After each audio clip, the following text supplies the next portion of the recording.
Voy a compartirles para ver dónde habíamos quedado. Y sí, la vez pasada entonces vimos la generación, ¿verdad? Las responsabilidades de un generador. Ahí me interrumpen con toda confianza cuando ustedes deseen. Habíamos visto las responsabilidades de un generador, cosas que hay que hacer para darle, o sea, para que la generación sea lo menor posible, que los residuos sean lo menos peligrosos posibles. Recordemos el estudio de composición, ¿verdad? Para ver qué es lo que se está generando y a partir de ahí tomar medidas. Voy.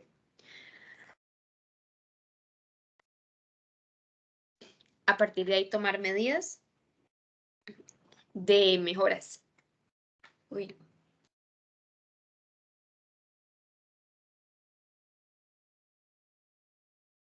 Y después viene la etapa de acumulación. Recordemos que la acumulación es diferente al almacenamiento. Cuando yo estoy acumulando, estoy llenando, es como, bueno, como la definición dice, llenado o depósito de los residuos en recipientes que están cerca del punto de generación. Recordemos que yo les decía, hay una fábrica, una empresa grande, eso va aquí, ¿verdad? Rápido, rápido, rápido. Yo no puedo ir a dejar toda la bodega, ¿verdad? De los residuos. Obviamente hay puntitos de acumulación cerca de donde estoy generando el residuo. Y ya el almacenamiento es cuando están los residuos empacados o embalados, que se le llama también, antes de que salgan, ¿verdad? A ser entregados a un gestor de residuos. Entonces, esa es la diferencia entre acumular y almacenar. Ahora bien, cosas que debo considerar para tener una adecuada acumulación de residuos. Los escucho. Ojalá no vean la presentación, por eso no me gusta subirlo antes. Cosas que debería tener uno en cuenta para que haya una adecuada acumulación de residuos. Que hayan diferentes recipientes con las clasificaciones de los residuos. Ajá, exactamente. ¿Qué más? Que vayan como limpios para que no huela feo. Sí, también. ¿Qué más? Esos recipientes. Hay recipientes diferentes, pero ¿qué más con esos recipientes? Profe, ¿qué preguntó? Perdón, un correcto almacenamiento. Acumulación, perdón. Ah, Acumulación. ok. Sí, dije almacenamiento era acumulación. Para una correcta acumulación. Profe, que los recipientes estén al alcance también, fácilmente accesibles. Exactamente. Ajá. Fácilmente accesible. ¿Qué más? Los recipientes estén como rotulados o marcados. Exactamente, que estén rotulados, que estén marcados. Una más. ¿Qué se les ocurre? Todo eso que han dicho está súper bien. Yo creo que tomando en cuenta lo que han dicho las compañeras, es en general como planificar que la gente pueda separar sus residuos de la forma más fácil posible, o sea, como que no sea algo que tengan que pensar mucho ni que sea algo difícil, todo lo contrario. Sí, exacto, que no sea nada complejo y que fácilmente se pueda hacer la separación del residuo. Un día, ay, ¿qué era lo que estaba viendo? No me acuerdo qué estaba viendo, pero el tema decía que en el momento en que ya se vuelve compleja la separación de un residuo, el sistema de gestión ya no va a funcionar, porque a la persona obviamente le va a dar pereza. Entonces, de hecho, era en algo que se proponía que hubieran solamente 2 contenedores. Eran 3, lo orgánico, lo no valorizable y lo valorizable todo junto.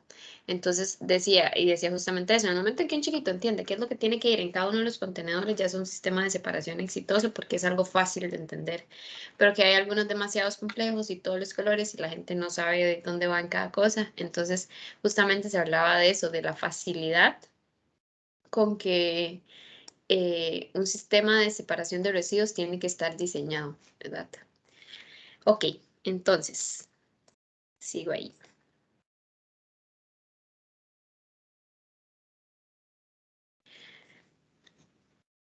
Ok, acumulación. Algo importante es el tema de no mezclar residuos. porque yo puedo tener un contenedor cerca y un contenedor en condiciones adecuadas, pero ¿qué pasa si yo estoy generando un montón de residuos diferentes que simplemente se me están mezclando todos, ¿verdad? Que estoy mezclando peligroso con no peligroso, con reciclable, con coprocesable. Entonces, algo importante es el tema de que no haya mezcla de residuos, que no debe ocurrir, ¿verdad?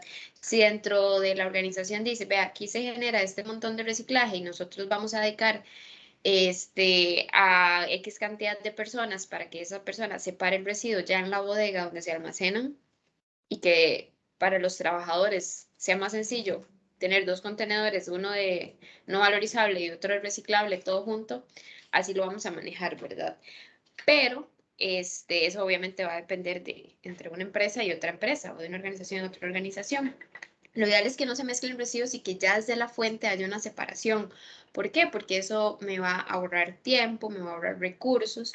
Recuerdo que alguien en alguna empresa que había visitado me decía como, ah, no, es que al final de cuentas nosotros metemos a ese señor en el contenedor para que termine de separar los residuos que la gente depositó en lo llamado basura, y que él empiece a sacar el reciclaje de ahí donde estaba mezclado con papel higiénico y con toallas y con ese montón de cosas, y yo es como, eso no tiene sentido, ¿verdad?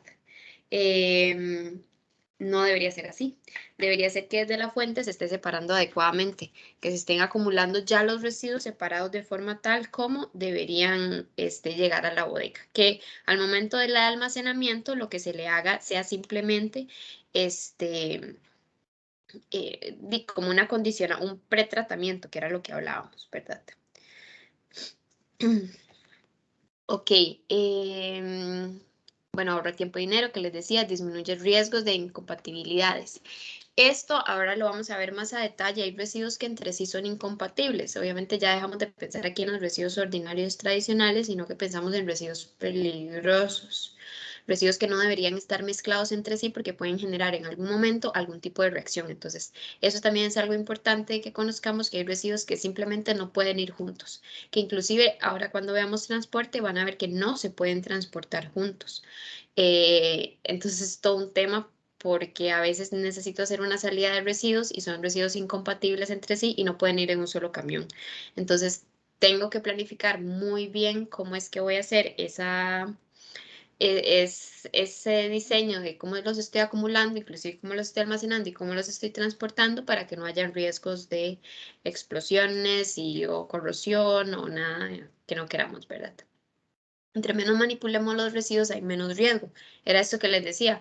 O sea, yo no puedo poner a alguien a separar en el contenedor para residuos no valorizables los residuos ahí mezclados con un montón de cochinadas, ¿verdad? Sino que la idea es que desde el momento en que se estén acumulando estén lo mejor separados posibles para que cuando ya lleguen al punto de almacenamiento el trabajo sea menor y todo vaya mejor.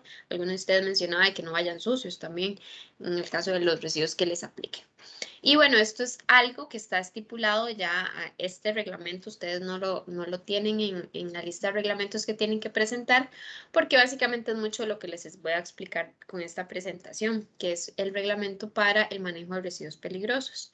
Entonces, el reglamento de manejo de residuos peligrosos justamente dice esto, los residuos no se deben mezclar siempre y cuando no, o sea, siempre y cuando, ¿verdad? No deban mezclarse por su incompatibilidad o por sus características. En el tema de acumulación es muy, muy importante el tema de educar, enseñar continuamente, que sea una cultura de la empresa, ¿verdad? Tenerlo claro, la persona que se encarga de gestionar los residuos es la primera que debe tenerlo claro, ¿verdad? Y eso no va a depender de lo que yo digo o lo que a mí me gusta, sino es de acuerdo a lo que el proveedor me va a recibir, ¿verdad? Yo puedo decir, es que a mí me encantaría valorizar todos los residuos que se generan en el proceso productivo y los vamos a separar de esta manera. Y a la hora de la hora llega y no hay nadie que se lo reciba, X residuo, ¿verdad? Eso pasa mucho con el tema de los plásticos en residuos ordinarios, que la gente a veces no sabe qué es lo que se recibe y entonces reciben todos los plásticos y a la hora de la hora llega el proveedor y te dice, no, es que yo solo recibo plástico 1 y 2, botellas y galones. Todo lo demás, chao, ¿verdad? Entonces es muy importante que la persona que se encarga de gestionar los residuos tenga claro qué es lo que quiere y puede enviar a valorización, ¿verdad? Y a partir de ahí ya generar una cultura de qué es lo que se debería recuperar, o sea, cómo es que cada generador debe acumular sus residuos, ¿verdad? Eso es indispensable y el tema de cultura es muy, muy importante si en algún momento ustedes lo llegan a tener a cargo, ¿verdad? En alguna empresa, que sea básicamente inducción de personas nuevas de cómo separar los residuos. Lo mencionaban ustedes, que haya una cantidad de recipientes adecuada, ¿verdad? Y que estén ubicados estratégicamente, que no tenga que desplazarme un montón. Como les decía, las personas somos vagas, entonces vamos a depositar los residuos donde, si no somos personas que de fijo tenemos una conciencia de que hay que hacerlo, somos vagas y al final de cuentas se deposita todo donde fuera, ¿verdad? Y no el recipiente correcto. Entonces tienen que estar ubicados estratégicamente y accesibles. La rotulación que sea bien, bien clara, ¿verdad? Ahora vamos a ver algunos ejemplos un poco tristes de cosas que me he encontrado yo en el camino. Monitorear. Recordemos que la gestión de los residuos, la gestión integral de residuos tiene que ver también con monitoreo. Entonces es demasiado importante que la persona que se encarga de gestionar los residuos esté haciendo un monitoreo de qué es lo que yo estoy viendo que las personas están separando. Se puede hacer a través de estudios de generación, ¿verdad? De estudios de composición, pero también puede hacerlo en monitoreos comunes y corrientes, ¿verdad? Además, sobre todo si son en procesos como que ya está muy definido qué es lo que se genera en cada uno de ellos. Entonces, estar dando recorridos y estar evaluando que también se está separando, ¿verdad? Algo importante es que cuando yo estoy acumulando residuos peligrosos, yo debería siempre, cuando tengo residuos, sobre todo líquidos peligrosos, tengo que tener kits, y ahorita vamos a ver cómo es un kit de derrame. Si aplicaran, ¿verdad? Dependiendo del tipo de residuo que estoy manejando, extintores que estén cerca. Los recipientes, eso es otra cosa, no pensemos solo en los contenedores para los de colorcitos, ¿verdad? Si yo tengo residuos peligrosos, lo ideal es que siempre estén contenidos con tapa, si son líquidos, obviamente que estén libres de fugas y lo más herméticamente posible sellados. Tienden a haber residuos que pueden ser incompatibles con el recipiente, ¿verdad? Si yo tengo algo que es corrosivo, no lo voy a poner en un recipiente metálico. Un recipiente que sea lo más resistente o que sea resistente a los residuos que estoy colocando ahí, ¿verdad? Un kit de derrame va a depender eso es como un ejemplo de lo que trae un kit normal que uno generalmente ve, ¿verdad? Que es para manejar derrames pequeñitos.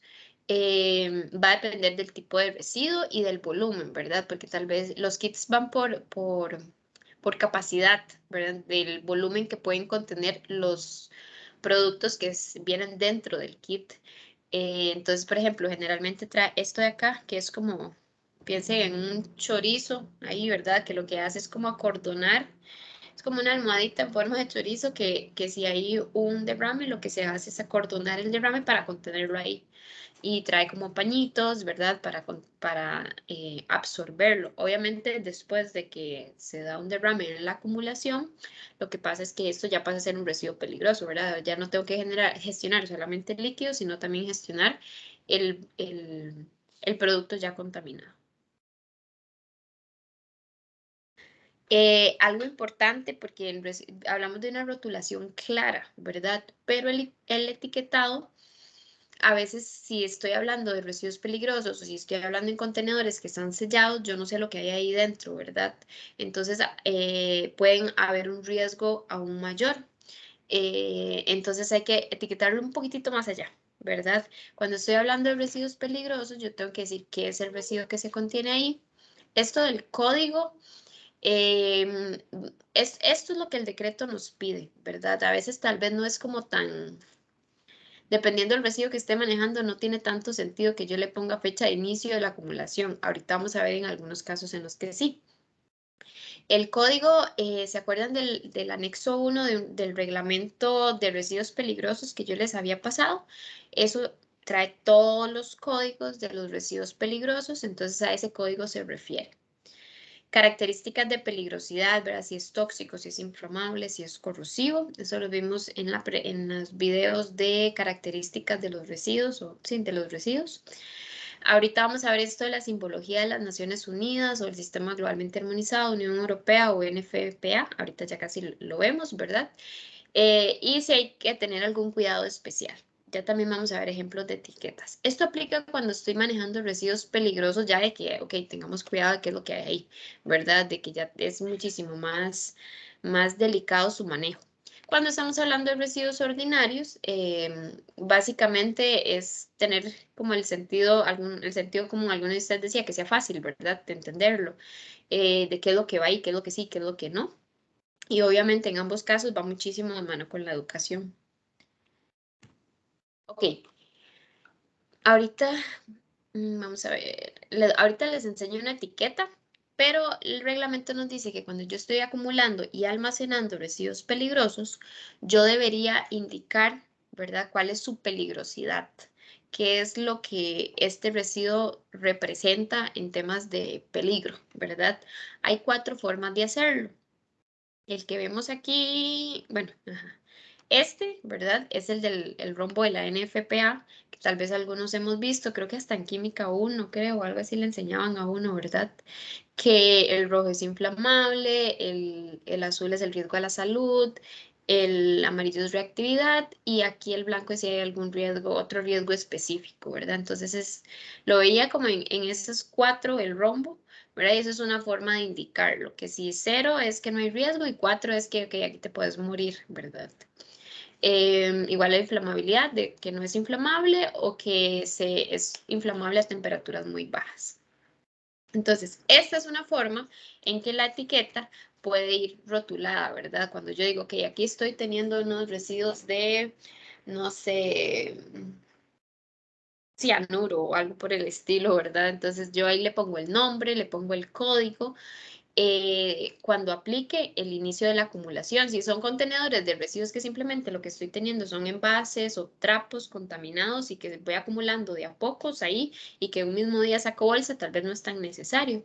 Pero cuando ya estamos hablando de residuos un poco más peligrosos, ahí sí es necesario.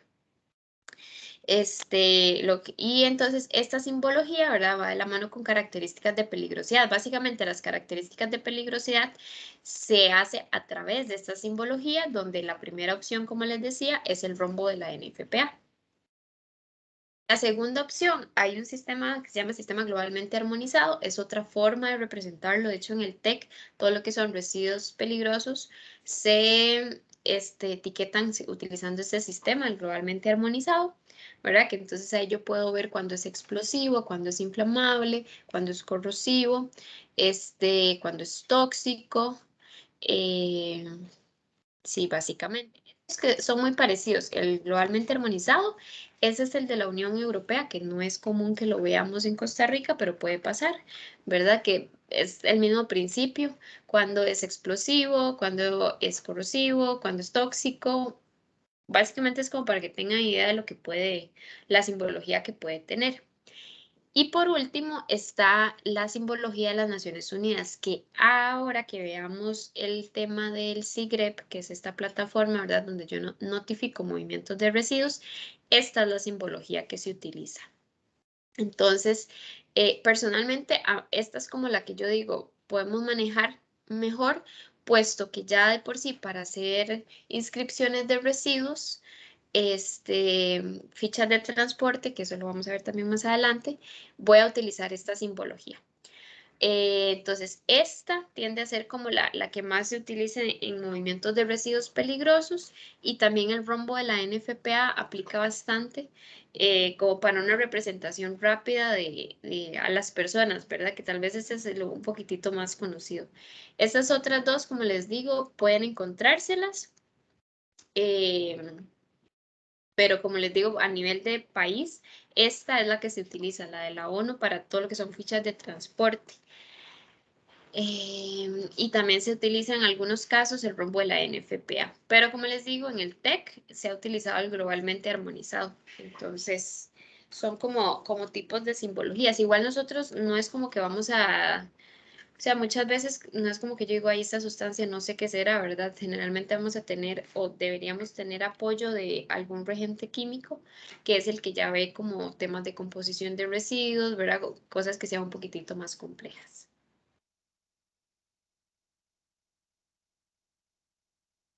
Bueno, aquí nada más se los presentaba como más de cerca, ¿verdad? Las diferencias que podemos tener.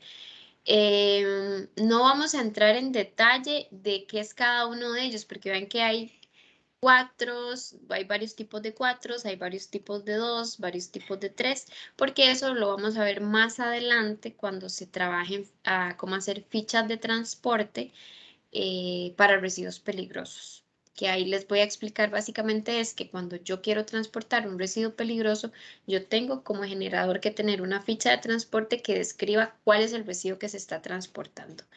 Y para inscribir ese residuo que yo tengo y que se lo voy a dar a alguien, sí se hace uso de esta simbología, que como les digo, lo vamos a ver más adelante, cuando veamos una parte de trámites, de tramitología. Entonces ahí sí vamos a entrar como más en detalle. Por el momento es como que sepamos que están estos tipos de rotulación.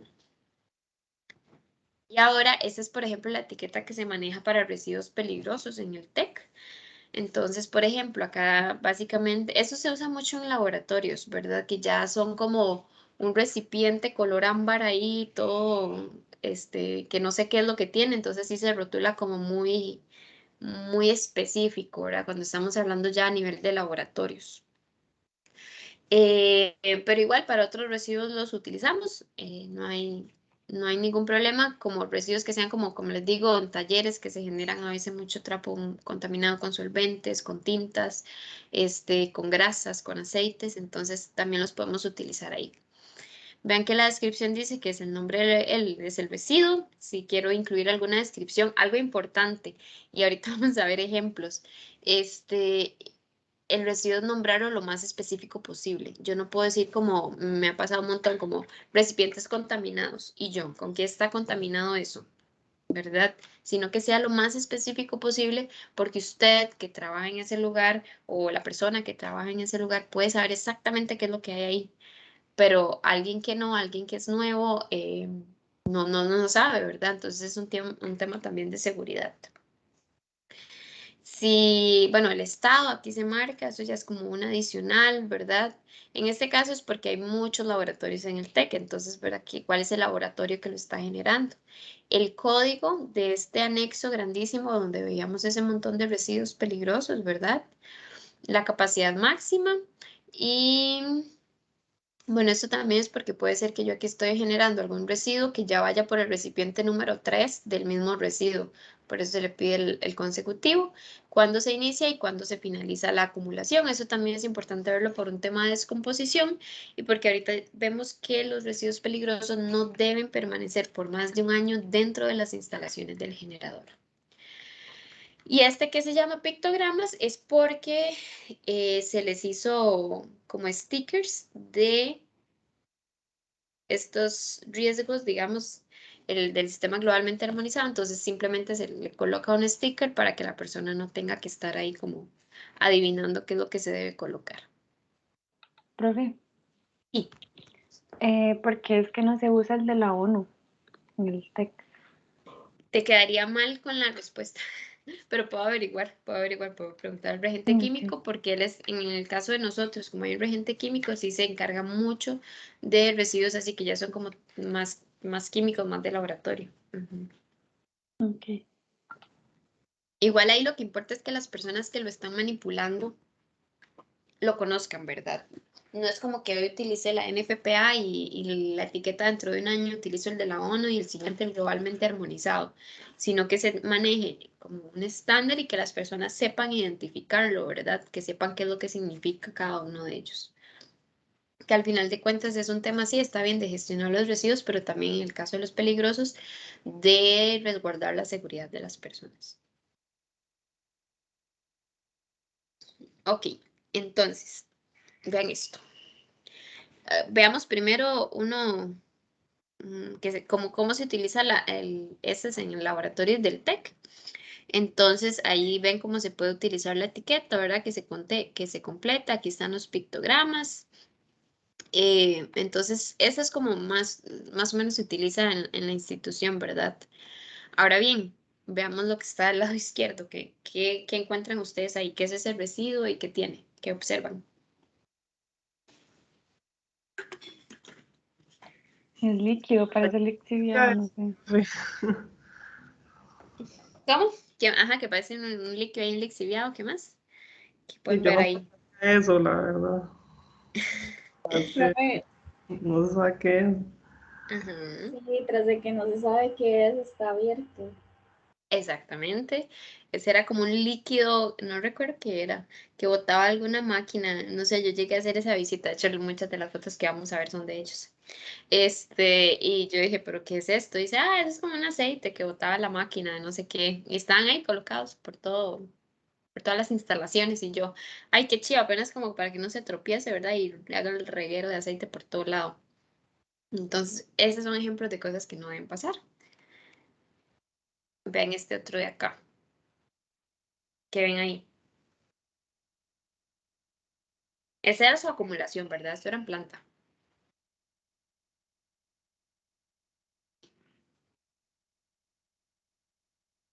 ¿Qué más? ¿Qué le cambiarían a eso? Rotular el contenedor donde se va a poner esos residuos que no tienen ninguna rotulación. Exacto. Parece que no hay separación tampoco. Parece. Ajá, exacto. O sea, no hay nada, básicamente. O sea, eran como baldecitos. Uno no tiene que tener los contenedores más lindos del mundo, ¿verdad? Pero sí debería, bueno, aquí ni tan siquiera hay contenedores.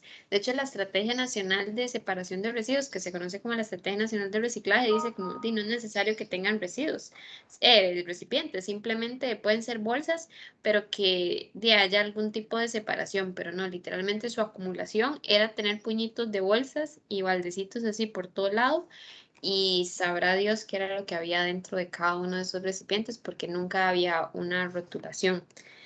Bueno, creo que aquí no puse esas fotos, no recuerdo que, de hecho decía como basurero y nunca, no estaba el basurero, digamos, el basurero está en cualquier otro lado menos donde estaban los rótulos de basureros. Entonces, para que no tiene que ser, como les digo, lo más caro y estético posible del mundo, pero sí debe de estar ordenado, ¿verdad? Ellos que generaban, era como hacían plásticos y creo que impresión sobre plásticos, me parece. Entonces sí manejaban como ciertos tipos de químicos, de tintas, ¿verdad? Que se debían manejar diferente. Esto es otro ejemplo. Esto es en un taller. Aquí tenían, vean que dice aceites usados y los filtros usados. Entonces, cuando uno cambia el aceite de un carro, yo creo que ya se los había mencionado, no recuerdo que al final de cuentas el aceite no es como que se gasta, no es como que se pone malo, sino que simplemente se ensucia y los filtros de aceite que se le quitan a los vehículos, ¿verdad? Es como un metal que, o sea, es como por ahí más adelante creo que tengo algunas imágenes. Son como unos cilindritos, ¿verdad? Metálicos por donde pasa el aceite y ese filtro de lo que hace es como filtrar, ¿verdad? El aceite y las impurezas. Entonces el filtro ya queda contaminado con aceites. Entonces, dice, eso ya depender como el proveedor se lo reciba a uno, que también ahorita ya vamos a ver eso. Y algo que les iba a decir es que uno a veces no piensa en lo caro que pueden ser los contenedores y no los contenedorcitos de colores, que ahorita vamos a ver unos ejemplos de cuánto pueden costar, pero también este otro tipo de recipientes. Y yo tengo que pensar que muchas veces estoy almacenando los residuos, por ejemplo, de aceites. En el TEC almacenamos el vidrio plano en este tipo de recipientes que se le conocen como tanquetas o totes. Y yo al final lo pierdo y puedo estar pagando 40.000 pesos por un recipiente de estos y al final perderlo porque el proveedor no siempre me los devuelve o es muy complicado o me aseguran que te aseguran que el contenedor se pierde en el momento de manipularlo. Entonces, ahora cómprelo y úselo y se lo da al proveedor de la gestión del residuo y ya no volvió a usted. Lo mismo pasa con estañones, es bastante común. Bueno, ahí les puse como una página, vamos a ver si la podemos. Una página que a mí me parece que si en algún momento les puede servir, que venden este tipo de envases en nuestro país. Entonces, vean, el contenedorcito que estábamos viendo que no tenía rotulación, vean que puede costar, no sé, 20.000 colones. Tal vez eso es porque algunos son de segunda y otros no, ¿verdad? Veamos a ver, estañones. Los estañones son bastante útiles para almacenar residuos metálicos y plásticos. Vean que un estañón cuesta 13.000 colones. Entonces, a veces cuando yo almaceno, es muy común almacenar el aceite en estañones. Entonces se perdió, se fue. Y les iba a enseñar, vamos a ver si vienen estas tanquetas plásticas. Bueno, esos son pichingas. Ajá. Vean que una de esas, bueno, esta está muy bonita. Cuesta 75.000 pesos. Uno las consigue de segunda más baratas, pero el tema de los recipientes es algo interesante, digamos, porque es todo un tema de que se dañan, de que se perdieron, que el proveedor no lo devolvió. Y eso va a depender mucho también de cómo decido yo almacenar mis residuos, porque les cuento una historia. Bueno, esto va más para almacenamiento, pero nosotros en el TEC se recupera el vidrio plano, el vidrio de ventana, cristalería laboratorio, o sea, ese vidrio que cuesta mucho que lo reciba la vidriera, o en el TEC pasa que no lo separan. Esto es muy complejo, que las personas que lo generan no lo separan, y aunque yo sé que a mí Vicesa me recibe el vidrio plano, al final de cuentas ya está mezclado con cristalería de laboratorio, con tacitas de esas quebradas, lo revuelven con el vidrio reciclable y así. Entonces, al final de cuentas no podía mandarlo a la vidriera y necesitaba conseguir otra gestión. Entonces empezamos a almacenarlos en este tipo de recipientes porque fue donde el proveedor nos dijo, en ese tipo de recipientes yo los recibo. Pues mágicamente el proveedor dejó de recibir el vidrio, entonces ahora qué hacemos con este vidrio. Está esta empresa que se llama Extralum, que ellos venden vidrio, ¿verdad? Y ellos dicen, pueden traerlo a mis instalaciones. Yo como responsabilidad extendida recibo el vidrio, pero de ustedes sepan que a como ustedes lo traen, tienen que depositarlo en un contenedor X que ellos tenían ahí. Pero no les podemos dar maquinaria y no les podemos dar personal para que manipulen, o sea, ustedes simplemente lo traen, lo descargan y se van. Yo lo que les ofrezco es que lo puedan descargar, pero no teníamos no nos prestaban equipos, no se podía hacer nada. Al final de cuentas, no pudimos llevar los residuos de vidrio donde ellos porque nosotros los teníamos almacenados en este tipo de contenedores. Entonces, era complicadísimo porque esto almacena 1 metro cúbico, eso era más de 1 tonelada lo que podía ir en cada uno de estos recipientes. Entonces, imagínense manipular 1.000 kilos entre personas sin maquinaria porque ahí no se lo prestaban a uno. Todo fue tan complejo que al final tuvimos el vidrio ahí un montón de tiempo porque no encontrábamos con quién gestionarlo. Entonces, vean cómo temas, aquí les estoy hablando de almacenamiento, no tanto de acumulación, pero piensen cómo estos temas al final de cuentas pueden afectar la gestión del residuo y puede volverse compleja. Y ahorita cuando veamos almacenamiento les voy a contar otras anécdotas que por ahí tengo. Profe, Ujú. De hecho, eso le iba a preguntar que, bueno, como la imagen que usted puso ahorita, esa de los aceites usados y los filtros usados, esos contenedores son de acumulación y almacenamiento al mismo tiempo, digamos. La En gente ya algunos, los pone ahí, pero ahí mismo se van a guardar para después llevárselos y todo. sí, eso puede pasar. En este caso pasaba que la acumulación era en el mismo punto de almacenamiento, porque en el taller era como un taller chiquitito, ¿verdad? Entonces simplemente iban y depositaban el aceite en ese lugar y ponían los filtros ahí. Y de ahí llegaba el gestor y se los llevaba. A como pueden haber otros casos en que no, en que yo tengo el taller acá, ¿verdad? Y voy depositando en contenedores pequeñitos y me piden llevarlos a la bodega de almacenamiento de residuos. Entonces eso ya va a depender mucho de la logística de que se maneje dentro de las organizaciones. Ujú. Aquí les enseñaba esos puntitos de separación que ustedes ven en el TEC, ¿verdad? Aquí vean que hace un tiempo los estábamos cotizando. Ocupábamos 15 puntos de separación para colocarlos en diferentes puntos. Estas son viejas, creo que son como 2019 estos precios. Entonces, 5 contenedores, o sea, un punto de separación. Costaba 30, bueno, no, aquí no puse los nombres de las empresas en donde los cotizamos, pero vean que solo un punto de separación me costaba 33.000 colones. En otro lugar 50.000. Este era ya voladísimo porque creo que son en esos que hacen de madera plástica y ya eran mucho más caros. 63.000, 29.000. Y vean, al final de cuentas, si yo quería tener 15 puntos de separación, podía estar pagando desde 500.000 colones hasta si yo quería 5 millones. Entonces, es todo un tema el comprar los puntos de separación, ¿verdad? Y otra cosa es que sean resistentes, que si yo los voy a tener expuestos a sol o a lluvia, la capacidad que quiero que yo puedo tener esos puntos de separación. No, era a unas chicas de ambiental, pero no del curso de residuos, que estaban ayudándome a hacer como unas 5 veces ahí una limpieza en el centro de acopio. Y yo les contaba a quienes han ido al centro de acopio, no sé si lo habrán visto, pero hay un montón de puntos de separación grandísimos, como los que hay en el pretil almacenados.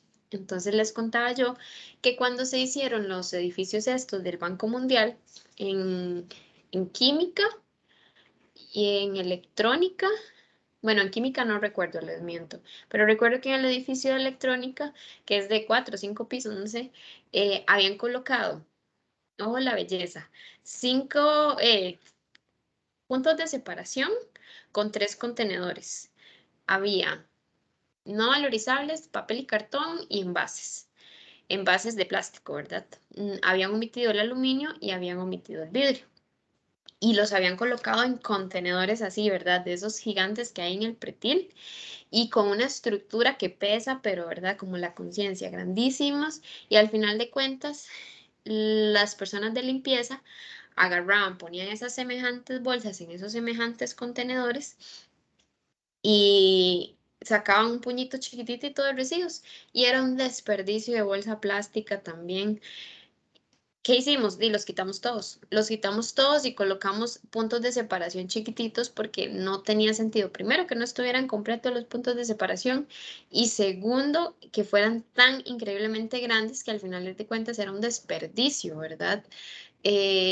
Y lo pasamos a puntos de separación chiquititos. Y en su momento fue porque pensaron, muy chido, hagamos estas estructuras grandísimas y no eran funcionales, ¿verdad? Entonces ahora las tenemos ahí guardadas, esperando a ver si se puede hacer algún tipo de reparación para colocarlos en puntos, llámese el pretil, que ahí sí se llenan rapidísimo, o en otros lugares que sean como puntos ya como que en realidad la demanda sea mayor.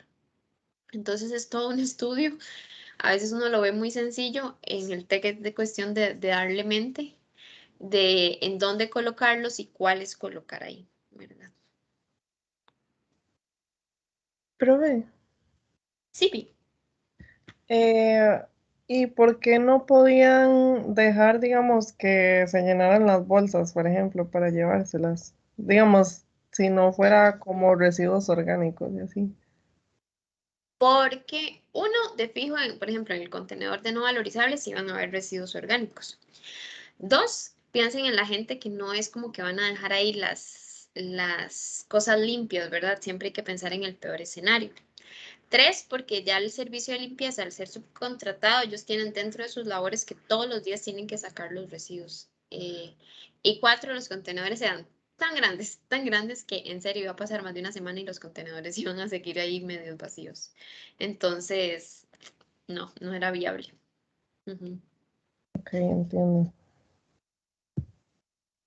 Y al final de cuentas, bueno, eso fue porque nosotros desde Gacel no tuvimos injerencia al momento de la construcción de esos edificios y esos puntos de separación, pero o sea, fue un desperdicio de dinero. Ahí están los contenedores y la idea es aprovecharlos, pero se hubieran ahorrado. Cada uno de esos contenedores grandes que ustedes ven, el pretil puede costar 40.000 pesos, inclusive puede ser que más. Cada uno, solo el contenedor, ¿verdad? No el punto de separación, sino solo uno de los contenedores. Más esa estructura metálica que si alguno no ha ido al centro de acopio y tiene que ir en estos días, puede ver ahí, darse la vueltilla y ver las estructuras tan gigantes que hay y que al final de cuentas no se están aprovechando. La idea es aprovecharlas, pero por el momento no y llevan ahí un montón de tiempo porque no se hizo con sentido. Nos pasaba mucho también que en edificios de estos del Banco Mundial nuevos los colocaban como en la parte de atrás del edificio. O sea, es mentira que alguien se va a levantar de donde está en su escritorio comiendo algo y va a salir del edificio, ojalá que esté lloviendo bastante, y va a ir al punto de separación que está al fondo del edificio. O sea, eso no tiene ningún sentido, ¿verdad? No tiene sentido y así fue como diseñaron un montón de lugares y yo no sé en qué. Pero bueno, esa es nuestra función también y que leemos un poquitito de mente en cómo es que los residuos se deben acumular. No voy a meterme mucho en esta parte de acumulación de bioinfecciosos, porque ya hay un grupo de compañeras, creo que todas son chicas, que nos van a exponer sobre los bioinfecciosos. Que aquí ya es un poco diferente, ¿verdad? De cómo es que se acumulan, que ya tienen que ser en bolsas rojas, de plástico, ¿verdad? Que sean impermeables. Bueno, ya habla de que sean de materia prima virgen, que soporten cierta cantidad de peso, que tengan el símbolo ¿verdad? Y hay algunos otros que se almacenan ya cuando son los anatomopatológicos, que son partecitas del cuerpo o que son líquidos, ¿verdad? Pensemos en todo lo que se puede generar en un hospital. Ya tienen que, obviamente aquí ya es como recipientes rígidos, herméticos, como deben estar rotulados y son de color negro, ¿verdad? Y ya ahí es cuando estamos hablando de partecitas del cuerpo. Cuando son punzocortantes, generalmente lo que vemos son recipientes de este tipo. Si nosotros vamos a cualquier clínica y nos inyectan, vemos que donde depositan las agujas son en este tipo de recipientes. Entonces la acumulación aquí es un poquitito diferente, pero bueno, cuando se vea este reglamento, ellos nos van a contar un poquitito un poquitito más, ¿verdad? Nos van a contar también de cómo se almacenan, porque el almacenamiento de infecciosos va a ser como peculiar, ¿verdad? Y es todo con muchísimo más cuidado. En acumulación, no sé si hay alguna duda.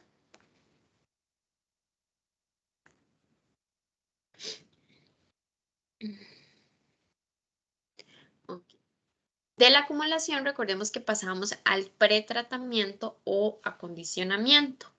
Esto no siempre pasa, no, en algunos casos se pide lo mínimo, en otros casos hay organizaciones que simplemente como se paró la gente, así se va con el camión de la municipalidad.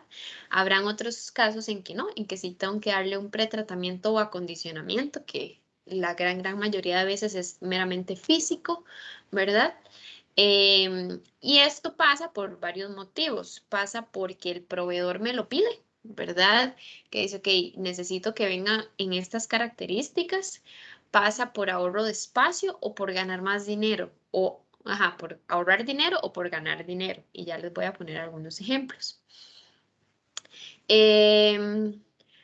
Algunas cosas que son el pretratamiento o acondicionamiento. El separar los residuos aún más estricto, el lavar los residuos, ¿verdad? En caso de que vengan como ya muy apestosos, triturar o compactar. Pueden ser como las principales cosas. Pueden haber algunos otros que sean residuos que hay que adicionarles algo. Yo les comentaba sobre los residuos cárnicos que a veces piden como que se les adicione cal o que se congelen, ¿verdad? Entonces son como esas condiciones adicionales que no es solamente generarlo, acumularlo y ya, sino que tengo que hacer algo adicional para que se puedan almacenar y el proveedor se los pueda llevar de acuerdo a las características que él los necesita. Ejemplos. Les comentaba que en el TEC, ¿verdad? Hay un recipiente para todos los tipos de plástico y hay un recipiente para todos los tipos de vidrio. Si ustedes van al centro de acopio, bueno, ahora ya no se está haciendo así, justamente este año cambió, pero antes de este año nos pedían los plásticos separados por tipo y por color. Plástico 1, que son como las botellitas de PET, ¿verdad? De agua, de Tropical, de Coca-Cola, iban separados, que si es celeste, que si es transparente, que si es este tipo jet, que es anaranjado, que si es como una jean, que es verde. Entonces iban separados por colores. Y esto era porque el proveedor nos los pedía así para pagarnos más. Si él dice, si usted quiere que todo vaya junto, le vamos a pagar menos. ¿verdad? Entonces, en ese momento se trabajaba así, porque el proveedor así lo pedía. Igual con el plástico 2, que son galones, nos decía, no es lo mismo un galón de Suavitel celeste que uno de cloro blanco o uno de envases Florex verde. Entonces iba separado por colores. El proveedor cambió y ahora dice, no, no, mande todo eso revuelto. Entonces se va revuelto y ya no hay que separarlo. Entonces vean cómo nos vamos acomodando a lo que el proveedor que tengamos nos va pidiendo. Hay gente que no tiene compactadora, entonces simplemente no se compacta, ¿verdad? En el caso de nosotros sí se tiene y eso nos ayuda obviamente a reducir un montón el volumen de residuos. En el caso del vidrio pasa lo mismo. El vidrio, si nosotros lo damos separados por colores y triturado, nos pagan muchísimo mejor, ¿verdad? Entonces, bueno, muchísimo mejor no es, más adelante vamos a ver el tema del precio del reciclaje, no es como que sea wow, mucho más, pero sí pagan más, ¿verdad? Si va triturado y si va separado por colores. Entonces, esos son como los pretratamientos más comunes, ¿verdad? Que vamos a encontrar, trituración, compactación, separarlos un poquitito más y como les digo, pueden haber a veces que se solicite que se congelen dependiendo del tipo de residuo o que soliciten que se les adicione algo para eliminar olores, por ejemplo, que eso pasa, como les decía, con los cárnicos a veces. Entonces, eso, como les digo, va a depender mucho de lo que el proveedor nos reciba a nosotros. Y luego viene lo que es el almacenamiento o acopio, que ya es cuando los tengo en una bodega listos para que el proveedor se los lleve. Acá, ¿qué es lo que hago? No mezclo residuos. Igual que en la acumulación, hay que tener muchísimo cuidado en no mezclar residuos. Y este es importantísimo. Generalmente, bueno, no generalmente, muchas empresas tienen una bodega que se destina para residuo y producto, porque no tienen espacio, ¿verdad? La separación entre el residuo y producto siempre tiene que ser muy clara y esto lo aprendí una vez que me contaron la historia de que tenían una bodega, era un señor desorden, me acuerdo cuando la fui a ver, era un semejante desorden y decían es que el proveedor se llevó una pieza que era importantísima y carísima. Pero es que el gestor llegó y empezó a cargar y le dijeron cargue esto, pero como el residuo y producto estaban mezclados, o al final de cuentas era como una pieza que todavía se puede reutilizar, algo así, que era carísima. Y el proveedor se la llevó y después tuvo que llegar y devolverla porque se había cargado en el camión y era algo valiosísimo para la empresa, pero estaba mezclada ahí con los residuos. A mí me pasó, me pasó también el año pasado, que ahora les voy a enseñar unas imágenes de una salida de residuos que hicimos así titánica en el TEC. Y resulta que en el TEC habían como señales de tránsito, ¿verdad? Que se utilizan internamente. Yo ese día no estaba en la recolección, estaba mi compañera, una de mis compañeras, y empieza a mandarme fotos, ¿sabes qué? Lo que se llevaron y yo, las señales de tránsito no se pueden ir, esas señales de tránsito que son carísimas, que no sé qué, y estaban mezcladas con el residuo.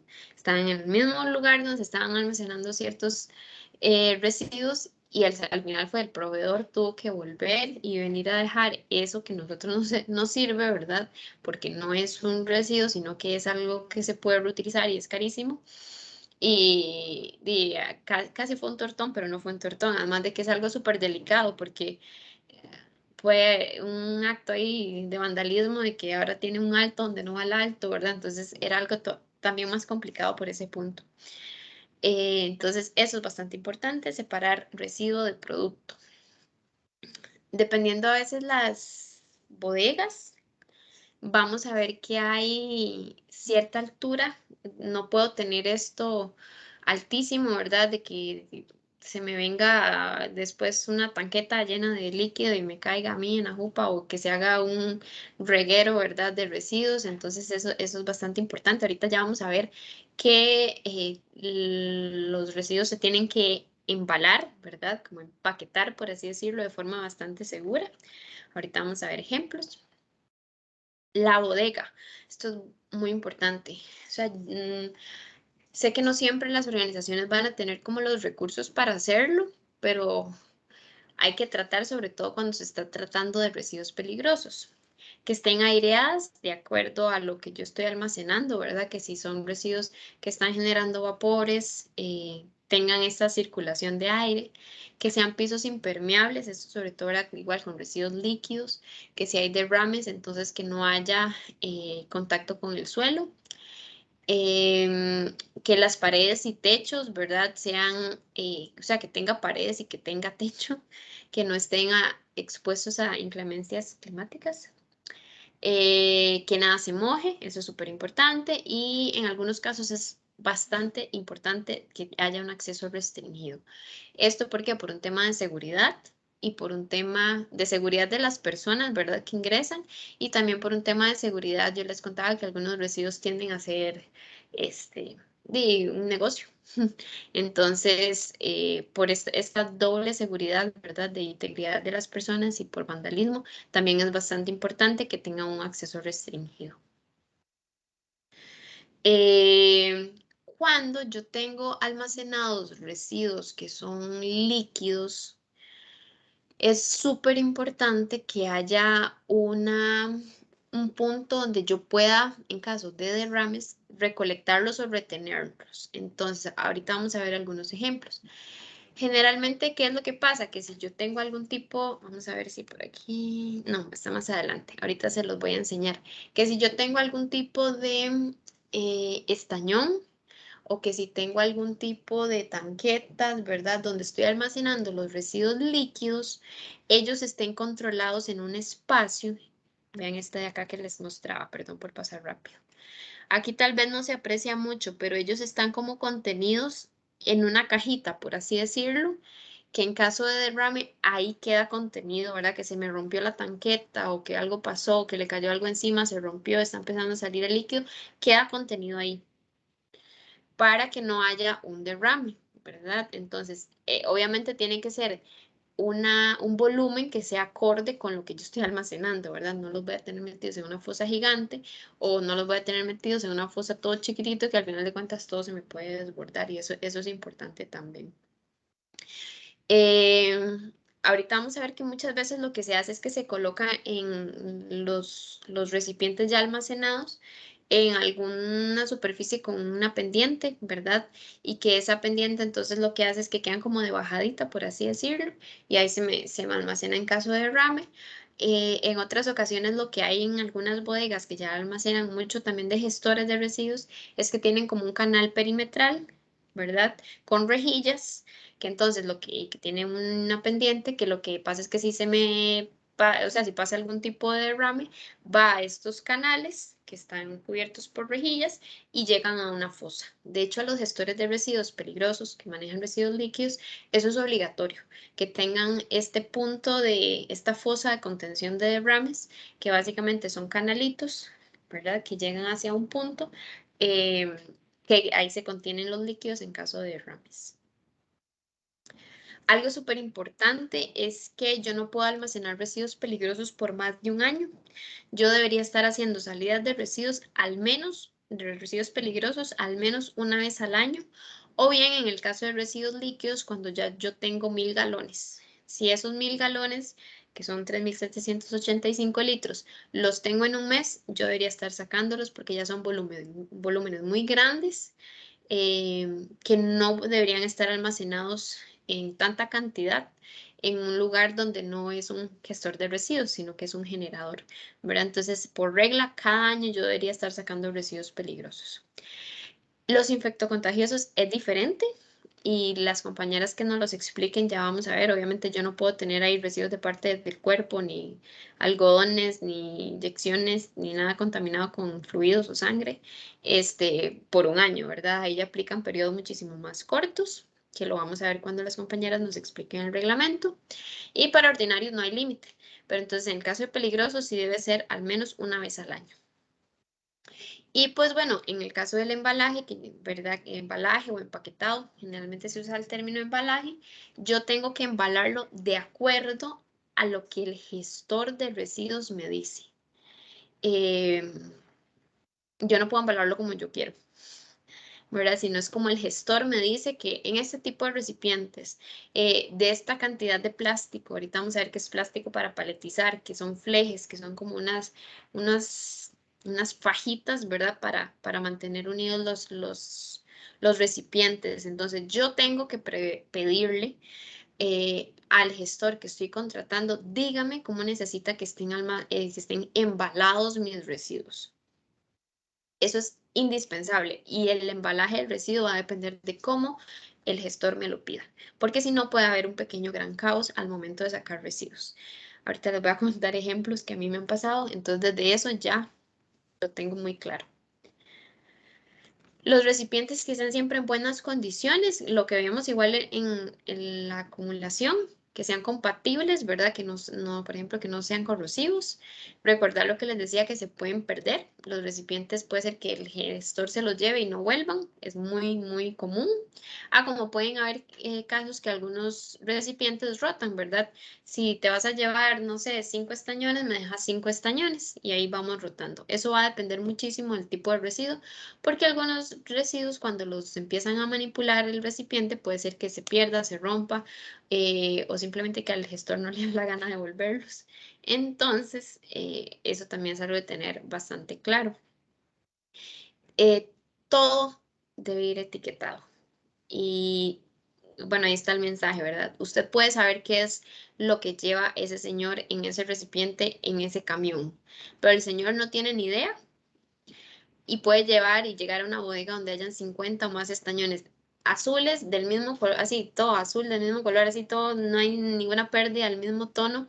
Y si eso no está rotulado, la persona que está manipulando el residuo, el gestor que está manipulando el residuo, no sabe. Entonces, siempre, siempre, siempre los residuos deben ir etiquetados, o sea, deben etiquetarse, no solamente en la acumulación, que ahí ya va una etiqueta para que la persona que está separando entienda, sino también en el momento en que estoy dándole los residuos a alguien más. Entonces, almaceno, etiqueto, ¿verdad? Para residuos ordinarios tal vez no, no es necesario, porque ya sabemos que van las botellas o así, pero cuando estoy manejando residuos peligrosos es indispensable. El reglamento me pide una boleta de acumulación, ya casi se las enseño. A mí particularmente no me parece tan útil porque básicamente es ir, dependiendo del tipo de residuo, ir diciendo cuánto es lo que voy almacenando. Se parece, a veces se utiliza como acumulación, a veces como almacenamiento. Yo personalmente no la veo tan útil, pero bueno, por reglamento dicen que uno tiene que tenerla, ya casi se las enseño. En los centros de acopio, ¿verdad? Ya sea de organizaciones o a nivel municipal, siempre es muy importante tener registros de qué es lo que entra, cuánto se separa y cuánto es lo que sale. Y esto me va a permitir medir la productividad de las personas que estén trabajando ahí. Vamos a ver más adelante en el curso cómo operar centros de acopio. Entonces ahí vamos a verlo a más profundidad. Pero entonces en el caso de centros de acopio sí es importante que todavía sea como quisquillosa en el tema de llevar registros de ingreso, de separación y de salida de residuos para ver la eficiencia de las personas que están separando residuos. Esta es la boleta que les decía, que es una boleta de acumulación o almacenamiento que aplica únicamente para residuos peligrosos. Donde yo indico el nombre del residuo, el código, ¿verdad? Que es de ese anexo que veíamos. Grupo reactivo, ahorita les voy a contar qué es esto.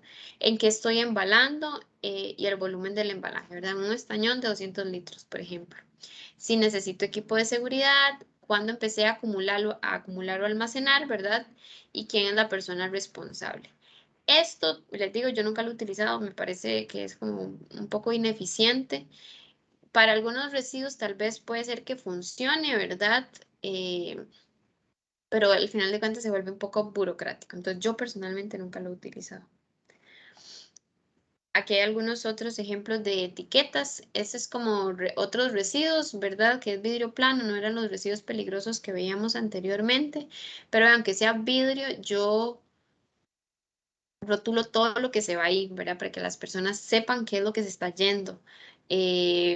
Entonces, siempre es bastante importante rotular. Y eso sí es así como el ABC. No sé si tienen alguna duda acá o algo que sientan que no haya mencionado, sino para enseñarles unos ejemplos bellísimos de almacenamiento.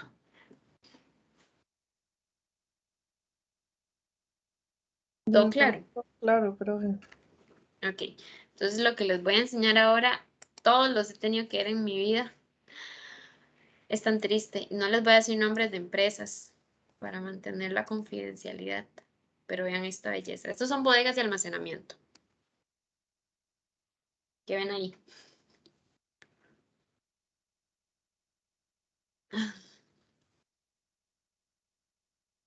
Encuentren todos los errores posibles.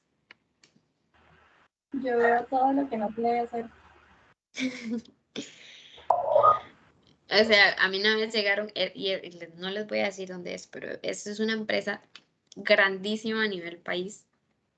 Y llegamos a una de sus plantas y fue como, sí, es que necesito que me recolecten los residuos, ¿verdad? Pero necesito que me ayuden a separarlos, ¿verdad? Los muchachos que vienen en el camión y que me coticen. Entonces yo llegué a donde el cliente, este cliente, y me abre las puertas de esa bodega. Y yo, amigo, pero ¿cómo te voy a cotizar si ni tan siquiera sé cuántos fluorescentes hay? Los fluorescentes generalmente se cotizan por kilo.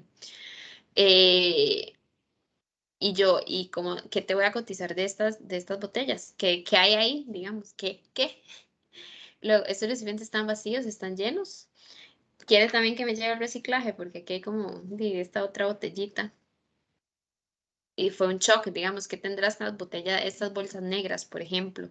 Y eran así como unas 4 o 5 bodegas que era lo que tenían. Y yo le dije, pero es que yo ni tan siquiera puedo cotizarle a usted porque yo no sé qué es lo que hay ahí, ¿verdad? No puedo decirle digamos, qué servicio le voy a ofrecer porque no sé qué residuos tiene. Entonces es indispensable, obviamente mantener el orden y no este caos que ustedes están viendo aquí. Y eso es un caso de la vida real, ¿verdad? Em, otro punto importante, cuando yo tengo todo bien ordenado al momento de almacenar, eso es súper importante porque usted, bueno, uno debería hacerlo con más tiempo, ¿verdad? No es como ya tengo la bodega llena y voy a pedir una cotización, pero cuando uno pide cotizaciones para gestión de residuos, a usted generalmente bueno, no, generalmente no, le van a decir cuánto es lo que usted tiene, ¿verdad? ¿Cuántos kilos de fluorescentes tiene? Aquí esto creo que es como un tóner. ¿Cuántos kilos de tóner tiene? Algunas empresas pueden cotizar por medio de toneladas, cuando ya estamos hablando de residuos más pesados, ¿verdad? No sé, la tonelada de residuos coprocesables peligrosos vale tanto. Y lo menos que le va a cobrar es media tonelada, que eso se le llama un importe mínimo. Entonces yo necesito tener una idea de cuánto es. Y ahorita que ya vamos a pasar a transporte, vamos a ver que en transporte es lo mismo. O sea, yo no puedo decir, venga y se lleva esto, y le van a decir, ¿y de qué capacidad necesita el camión? ¿Lo necesitas que quepan ahí 10 tarimas, 12 tarimas, o necesitas así como una traileta donde te caben 20 tarimas? Entonces yo necesito tener bien definido esas cosas para poder tener o para poder solicitar un transporte y una gestión, ¿verdad? De acuerdo a lo que yo tengo. Profe, Sí, me gustaría saber cómo lo resolvieron al final. Si se pudo o no. eso. Ajá. Vieras que curiosamente era como mis últimos días de trabajo en la empresa, entonces al final no supe qué habrá pasado. Creo que se les había cobrado como que unos señores de la empresa, ¿verdad? Donde yo trabajaba, pudieran ir y hacer la separación, obviamente cobrando, es como te cobramos la separación de residuos, eh, pero al final no sé si lo habían aceptado. Creo que no, porque era un cliente mío y yo nunca les brindé el servicio, digamos. Al final solo como que se les cotizó así como el servicio de ir, separarlo y vea, como por kilo de fluorescentes tanto, por kilo de tóner es tanto, por kilo de aceite es tanto, ¿verdad? Pero sí, ya eran mis últimos días de trabajo en la empresa, entonces no recuerdo. Ok. No recuerdo, no supe al final qué pasó con ese cliente, la verdad. ¿Dónde es esto?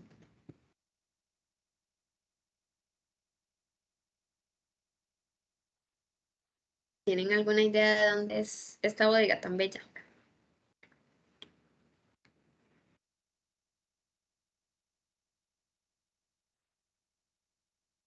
esas son partes del TEC que ustedes no conocen. Esta es una bodega del TEC.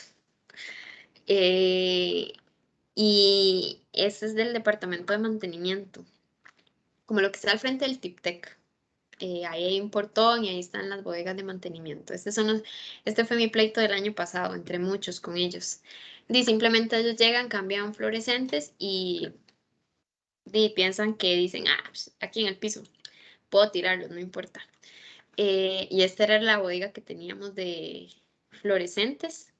Hace días no la voy a ver, bueno, no tuve el antes y el después, no se los puse, lástima. Pero al final de cuentas ellos tenían esta cantidad de fluorescentes ahí tirados, o sea, como Dios sabe cómo pensaban ellos que era lo adecuado y simplemente llegaban, tiraban, y o sea, y era, aquí ya habían embalado, de hecho algunos, vean que aquí se ven como bien embalados y de un momento a otro llegaron y decidieron cambiar fluorescentes de todo lado, llegaron y tiraron. Y esta fue la historia de la bodega. Al final se pagó una cantidad de plata para que las personas, unos señores vinieran, embalaran adecuadamente y esto era porque simplemente ellos llegaban y decidían tirarlos ahí en el piso. ¿Verdad? Y eso son cosas, y esto pasa en el TEC, digamos, y eso son cosas que al final de cuentas es muy difícil porque estamos trabajando con personas, ¿verdad?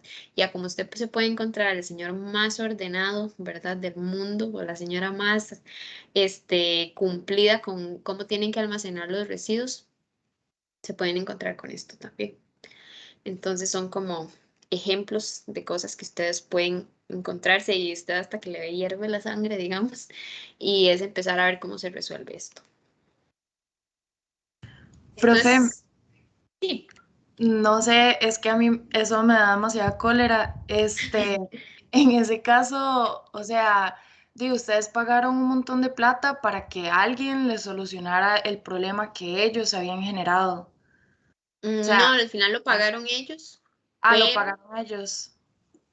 sí, lo pagaron ellos, pero al final les salió caro, ¿verdad? Porque poner a personas a embalar ahí eso. Bueno, y ahorita les voy a enseñar otro caos, chiquillos. Este es solo el principio del fin del caos que teníamos ahí. Solo en fluorescentes, ¿verdad? No, pero ellos lo habían pagado, pero es un sobretrabajo, ¿verdad? Que cuesta que si yo fui y cambié 10 fluorescentes que vienen en una caja de estas, simplemente aprovecho la caja, meto los viejos y coloqué los nuevos, ¿verdad? Y no hay que hacer un retrabajo. Pero sí, es toda una historia porque con ellos apenas están, bueno, con ellos estamos trabajando. Ahora les voy a enseñar cómo está el plantel. O sea, yo dije el año pasado, yo después de esto ya puedo irme feliz del TEC en cualquier momento porque ya lo logré. Eran toneladas de toneladas de toneladas de residuos que tenían ahí más de 10 años de estar. Pero sí, y es todo un tema de, ahora vamos a hacer como una capacitación intensiva con ellos para que sepan cómo es que tienen que hacerlo y lo hagan bien. Lo que pasa es que en el sistema público es un poco complicado, ¿verdad? Y si algún día les toca trabajar en una institución pública ya podrán verlo. No tengo aquí fotos, pero unos estudiantes del curso de residuos, de hecho, recuerdo esa generación, fue los chicos que tuve en el 2019, llegaron al MOP también y de hecho su trabajo fue hacer un programa de residuos para las oficinas centrales del MOP y llegaron a los talleres y simplemente casi lloraban y decían, pero es que esto no es posible, eran pero cantidades de residuos, bodegas cerradas que nadie sabía quién tenía las llaves y ahí estaban llenos de residuos y ni se sabía qué es lo que había. Entonces son casos que uno se puede encontrar. Y lo bonito es cómo uno los va resolviendo poco a poco. Ahora les voy enseñando también como el caos. Creo que no tengo el antes y el después. Me arrepiento de no haberles puesto el antes y el después. Ahí después y no les paso fotos. Aunque es muy seguro que yo vaya ahorita y desde ahorita medio caótico otra vez. Pero sí. Este es otro tipo de almacenamiento de fluorescentes. Ven que aquí tienen los fluorescentes completamente diferentes almacenados, ya están en puñitos. Es un contenedor, aquí arriba hay fluorescentes, ¿verdad? Entonces ellos los hacen como ya en paquetitos y lo dejan ahí simplemente de cargar. Y aquí están almacenados para sacarlos. Este de aquí, esta parte gris que se ve, es igual, está contenido con puñitos de fluorescentes. Me pareció un almacenaje bastante interesante. Entonces yo lo tenía aquí, abrían y como por una esquinita, digamos, y ya iban sacando los puñitos de fluorescentes. Habían otros que no cabían o que ya estaba lleno acá, entonces iban almacenando en puñitos en estañones. Recordemos que el fluorescente lo que hay que evitar es que se quiebre, porque en el momento que se quiebra es que se emite el mercurio. Ah, bueno, vea, esto Profe. es como, sí. Perdón, cuando se quiebran, ¿qué pasa? O sea, como que tienen que entregarlos al mismo lugar donde los van a recibir o es en otro lado. Sí, se los reciben en el mismo lugar, solamente que ahí ya la idea es que vayan y como ya es vidrio quebrado y que pues el mismo vidrio puede estar contaminado con mercurio, entonces lo que se pasa, perdón, lo que pasa es que uno los puede colocar en estañones o así, lo que son fluorescentes quebrados, y ahí van sellados, pero ya en el estañón, no en puñitos como este, ¿verdad? Que son fluorescentes enteros, sino que se colocan ya como en estañones lo que es el fluorescente quebrado contaminado. Ah, ok. Está bien. Ujú. Aquí este fue como parte de cómo quedaron embalados los fluorescentes de esa bodega Altec que les comentaba. Esto es de otra empresa, pero entonces el fluorescente siempre se embala así en puñitos, básicamente. ¿Qué ven aquí que está incorrecto? Esta era una empresa que hacía impresión de etiquetas, creo. Ujú. ¿Qué ven aquí en estas fotos? Esto de acá es coprocesable. De hecho, esto creo que también era coprocesable, si mal no recuerdo. Coprocesable no peligroso. ¿Qué ven aquí incorrecto?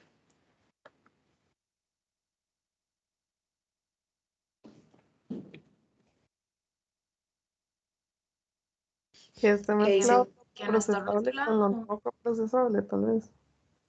¿Y cómo saben cuál es coprocesable y no coprocesable? Sí, hacen falta etiquetas, porque al menos la bolsa negra que puedo ver solo dice cuánto pesa, ¿verdad? Ay, ¿quién me habló? Mónica. Mónica. Sí, Ajá. exactamente. Cuando yo estoy trabajando residuos coprocesables o en general ningún gestor de residuos debería aceptarme a mí bolsas negras. Todo lo que yo estoy mandando, o sea, lo que debe ir en bolsas negras es lo que va a un relleno sanitario.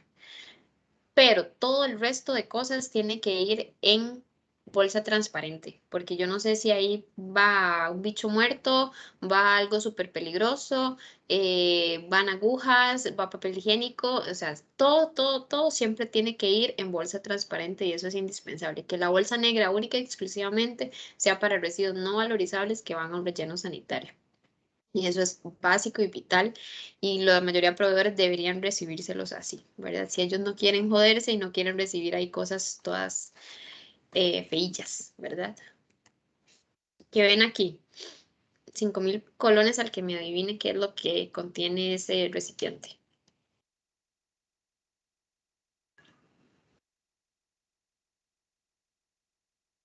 ¿Aceite con qué?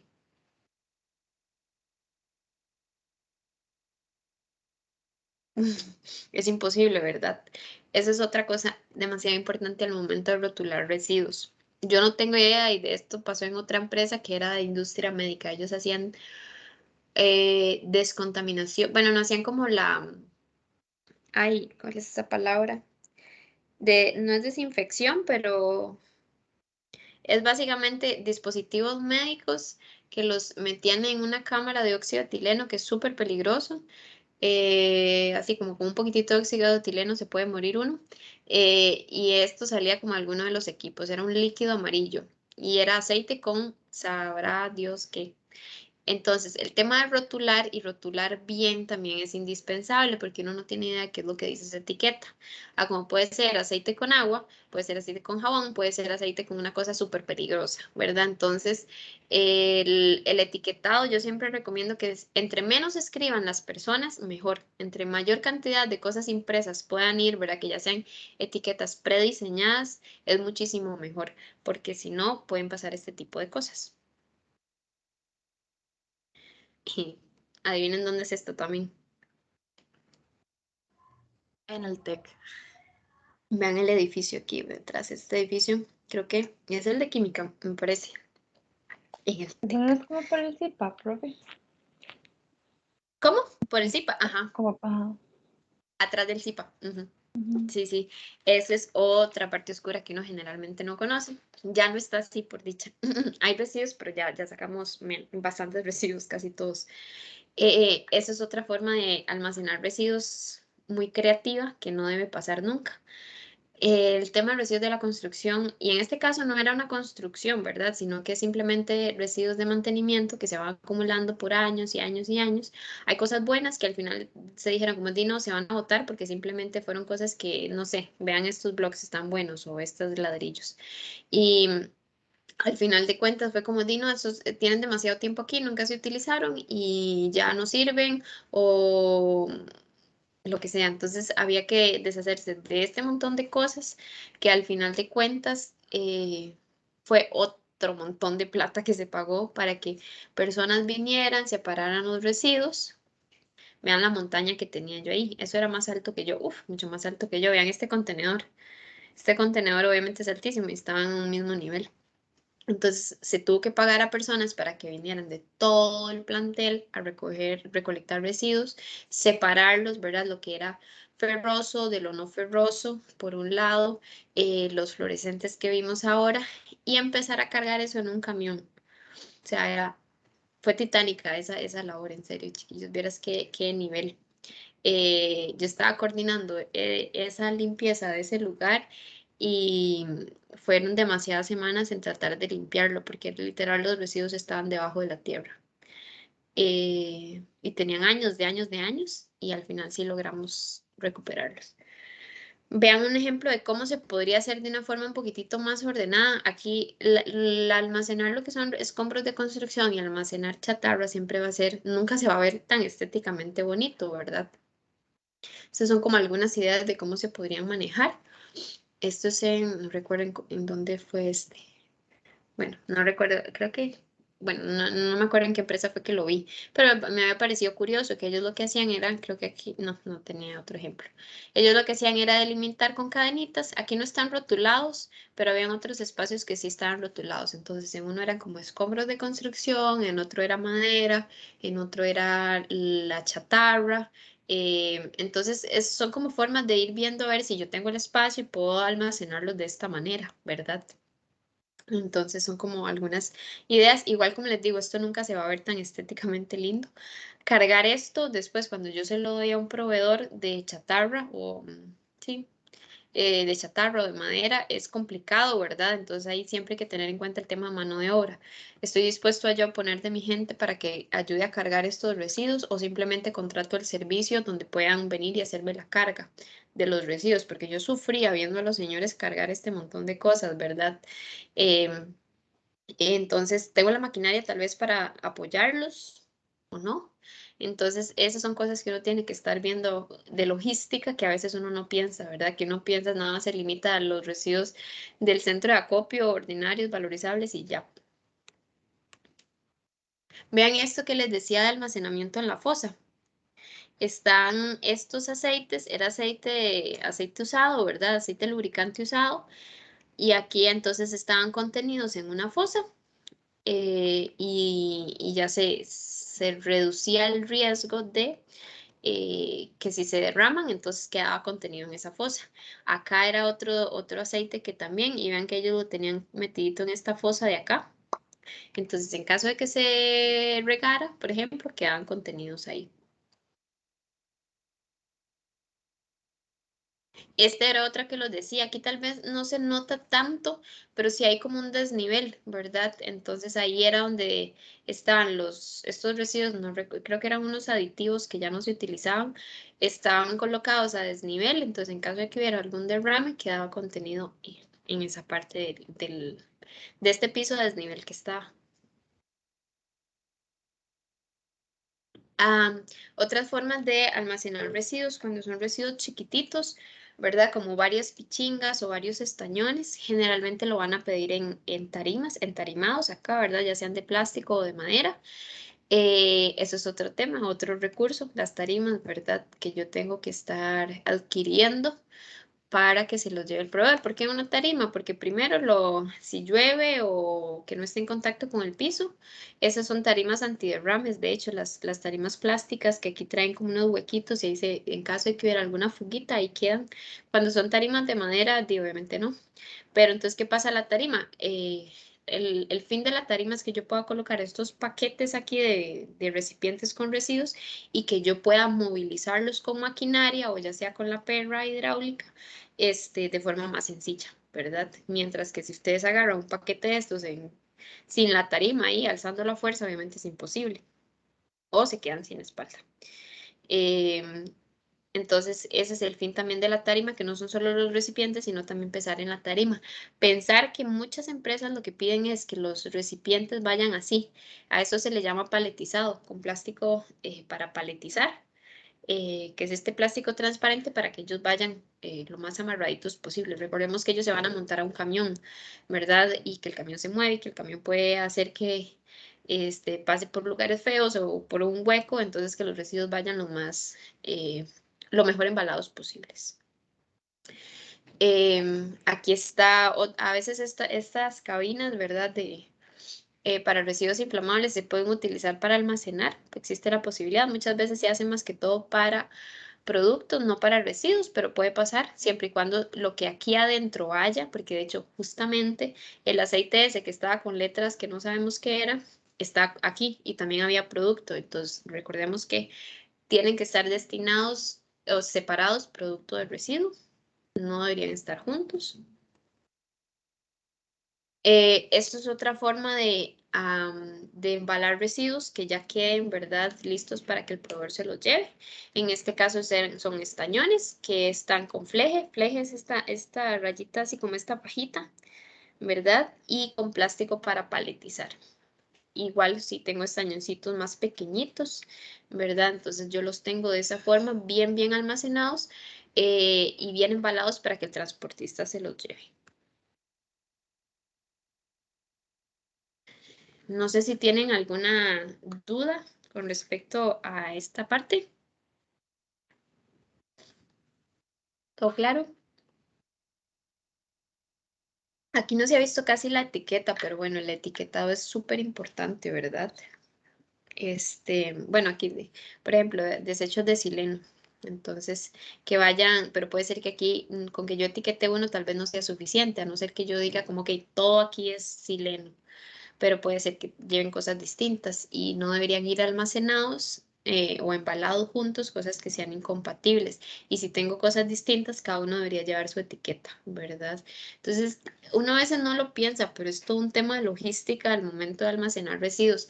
A nosotros nos pasó, les cuento esta historia, que nosotros en el centro de acopio, los que han ido, van a ver que los residuos coprocesables, ¿verdad?, se almacenan en bolsas plásticas, pero el proveedor que nos recibe estos residuos nos dice, ok, ustedes van a cargar sus residuos, cuando lleguemos al centro de acopio, ustedes lo cargan, entonces consigan gente para que carguen los residuos, porque nuestro chofer no se le paga para que cargue residuos, su trabajo es manejar, ¿verdad? Entonces ustedes cargan los residuos. Ahora bien, imagínense las 100 bolsas de residuos coprocesables que pueden cargarse en un camión, que después sí tengan que llegar a hacer bajadas del camión en la empresa de gestión de residuos. Entonces, ellos lo que dicen es como nosotros en nuestra empresa no vamos a poner gente para que empiece a descargar esas 100 bolsas. Entonces, ¿cómo lo solucionamos? Les vamos a mandar tanquetas, que es ese recipiente grande que veíamos, tanquetas abiertas, y ahí van a colocar ustedes las bolsas. ¿Por qué? Porque al momento en que lleguen a nuestras bodegas, nosotros simplemente bajamos tanquetas y no tenemos que estar haciendo eso de bajar 100 bolsas. Entonces nosotros, chanfle. Obviamente lo que cabe en una tanqueta es muchísimo menor de si yo mando todas las bolsas juntas, ¿verdad? Entonces, al final nosotros dijimos como, y no puede ser que nosotros mandemos como los residuos no colocados en bolsas plásticas, sino que vayan directamente los residuos coprocesables colocados en tanquetas. Y la respuesta fue como, no. porque obviamente para nosotros iba a ser más fácil empezar a clasificar residuos directamente en la tanqueta que estar gastando ese montón de bolsas plásticas que después vamos a tener que colocar en tanquetas donde no nos cabe ni la mitad de lo que nos queremos llevar. Pero en su momento el proveedor fue como, no, esa es la forma, no se los vamos a recibir directamente en la tanqueta, no se los vamos a recibir a piso, entonces pues tiene que ser de esa forma. Entonces uno se tiene que acomodar mucho a cómo el gestor le pide a uno los residuos embalados. Eso es bastante importante. Voy a explicarles y les dejo esta tarea aquí para ir terminando. Como les decía, hay residuos que son incompatibles entre sí. Nosotros no tenemos que, eso se los voy a mencionar y les voy a dejar de tarea un ejemplo muy basiquito para que entendamos cómo es que funciona, pero nosotros como ingenieros ambientales no somos químicos y no tenemos como el conocimiento y no es nuestra responsabilidad a veces saber cosas muy químicas, ¿verdad? Pero para que tengan una idea de cómo es que funciona la incompatibilidad, yo les decía que hay residuos que no pueden estar acumulados juntos e incluso cuando yo los almaceno, debería estar almacenándolos a mínimo 3 metros de distancia. Porque son residuos incompatibles que pueden tener reacciones ahí, ¿verdad? Extrañas. ¿Qué pasa con estos residuos? Tampoco se pueden transportar juntos, que era lo que les decía, que a veces yo tengo residuos que son incompatibles y no puedo sacarlos en el mismo camión. Entonces yo tengo que planificar muy bien cómo voy a hacer las salidas de residuos peligrosos, porque en esta vez puede ser que solo me lleve este tipo de residuos y la próxima me llevo los otros.